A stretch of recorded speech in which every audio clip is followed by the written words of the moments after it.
What about you? You're all very welcome. Nice to have you along. Just hit the wee follow button down the bottom there somewhere. I think it's down in there. I'm not sure, but one of the corners down there. Much appreciated. All right, it's Sunday, the 12th of May, 2024.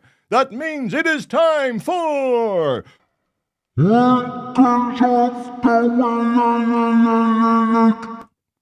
Wankers of the Week. And it's plural this week, as we're talking about our local politicians and their mishandling of the COVID pandemic. Now, with the COVID inquiry taking evidence, we're learning that, surprise, surprise, would you hear this? Would you hear this? Shock news! But our politicians couldn't even come together to handle a worldwide pandemic. On one side, you had the sinners, who seemed to think that lockdown regulations didn't apply to them as they organised a massive send-off for Bobby Story.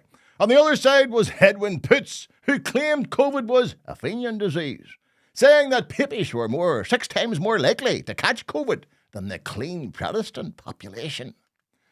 Oh, now with Carla Coolin admitting it was wrong to attend the Story funeral, it seems the sinners have finally accepted that was a mistake. Edwin Poots, however, has no intention of admitting he was wrong, doubling down recently on his contention that COVID was a pippish disease.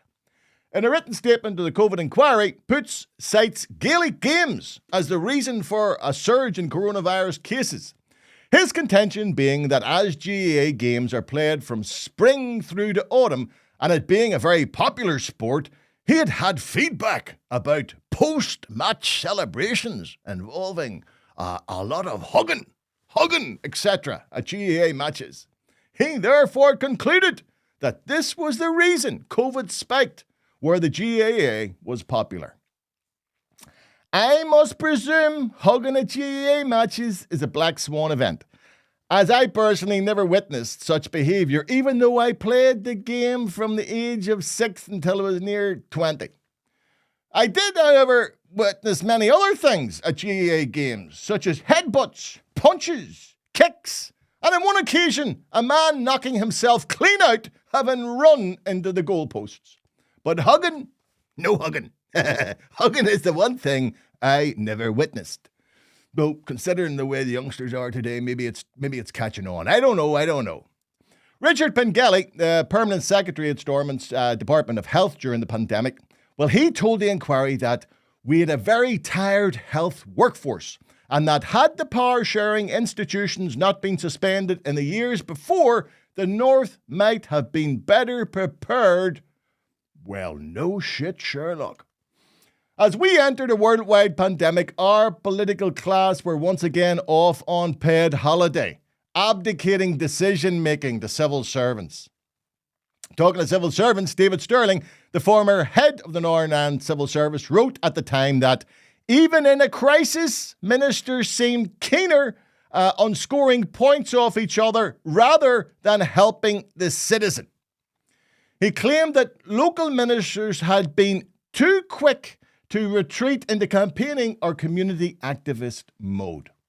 Now, there was one man who didn't hold back when it came to saying it as it was, and that was our chief medical officer at the time, Dr. Michael McBride. He called local politicians dysfunctional bastards. Opposite. Very to the point. Not exactly clinical language, but fair play to you, man. Fair play to you. He made this claim during an exchange with then Health Minister Robin Swan, with an exasperated Dr. McBride adding, "How will we get through this with an enemy within?" Adding, "I have a good mind to walk off and leave them to it, as no doubt you do too. But then those that really matter, those whom they seem to have forgotten, the people they represent, are depending on us." So this is a good juncture, by the way, to highlight that not all local politicians were the enemy within, or dysfunctional, with the likes of Robin Swan doing a brilliant job under the harshest of circumstances. I mean, we've all heard of Simon and Garfunkel, but who will ever forget that duet between Van Morrison and Ian Paisley in the Europa Hotel? Come on, Junior, you want to get with me? Come on.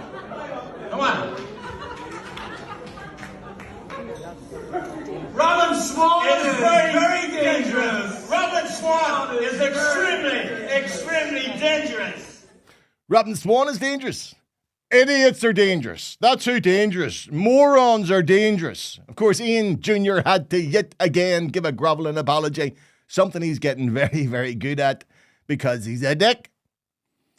Indeed, such an exception was Swan that he could also be seen as a black swan, in that he was both professional and diligent in his duties during that time. Because what the COVID inquiry is laying bare is a picture of incompetence, ineptitude, and political infighting at a time when we desperately needed our politicians to put aside old enmities for the good of all our society. And that the lockdown, when it came, was too late is now accepted by most people. Yet a minority continue to argue it was a difficult call due to there not being enough hard data to go on, the likes of Boris Johnson and all, you know. I don't know. I think there were plenty of signs. There were signs in the sky that if you just had looked would tell you we were in end days. This week, for example, we learned that a busload of Chinese tourists from, guess where? Wuhan, the epicenter of the COVID virus. They visited Larne just ahead of lockdown here. Larne! And no, I'm not going to argue that those tourists were in any way responsible for the spread of COVID to these shores. But what I am going to say is that if these poor people were so far gone that they viewed Larne as a tourist destination, that in itself should have been enough for alarm bells to go off, leading to the immediate lockdown of our society. I mean, what more do they need? What more do they need? Asteroids? Larne as a tourist attraction? Yeah. Seriously? That's all, folks.